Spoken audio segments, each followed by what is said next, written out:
سلام بچه‌ها، امیدوارم حالتون خوب باشه. شنیدم به تراپیست پول میدی.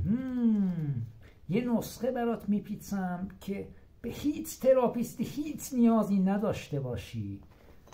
با این روش صبح زود میری قشنگ نون سنگک خشخاشی میگیری صبح زود، بعد با پنیر لیگوان تبریز میخوری، کمی هم انگور میذاری، انگور اصلا لذت میبری، اصلا کیف دنیا رو میکنی، به هیچ تراپیستی نیاز نخواهی داشت. قشنگ یک چای دبش بعدش میریزی، قشنگ لذت ببر، کیف دنیا رو ببر. نبینم غم تو، نبینم غصه تو اشرف مخلوقاتی. قشنگ چایی لذت ببر از این صدا. تو 10 روز این کار انجام بده. صبح زود نون سنگک خشخاشی با پنیر لیگوان تبریز با چای دبش بخور، هیچ مشکلی نخواهی داشت. قول میدم بهت. انگورم بزن، اگه گردو هم داشتی، اگه بادوم هم داشتی هم بزن. قشنگ آهنگ های مثبت گوش کن، آهنگ های منفی گوش نکن. نمیدونم تیغ اولو بزن، تیغ دو و سه و چهار و پنج و شیش، بی محلی های من، یا نمیدونم تموم دکترا گفتن همین روزاست که میمیری. اینا رو گوش نکن.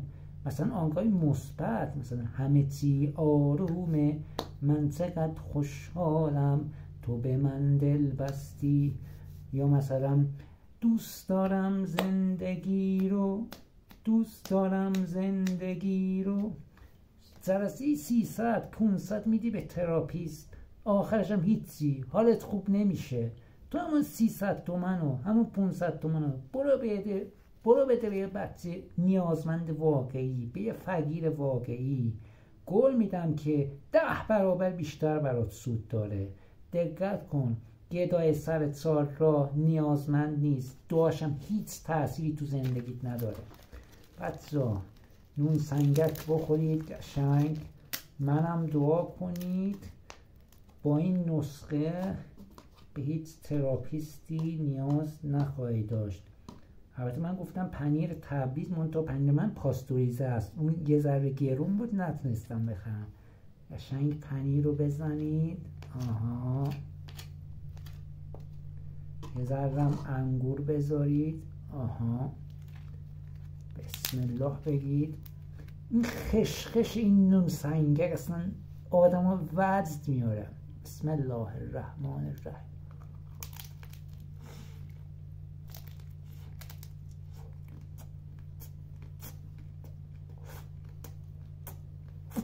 خدای شکر، خدای شکر.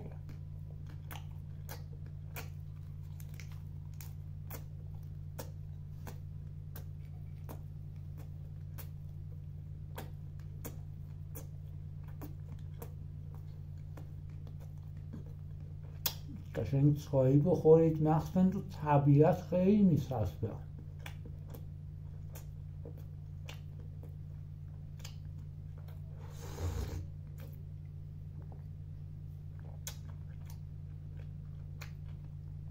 جای همتون خالیه.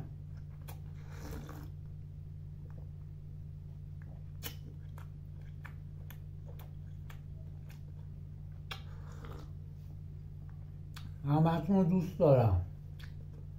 لطفا ویدیو رو لایک و کامنت و سابسکرایب بکنید. همتون دوست دارم. تا یه ویدیو بعد همتون رو به خدا میسپارم. گودبای.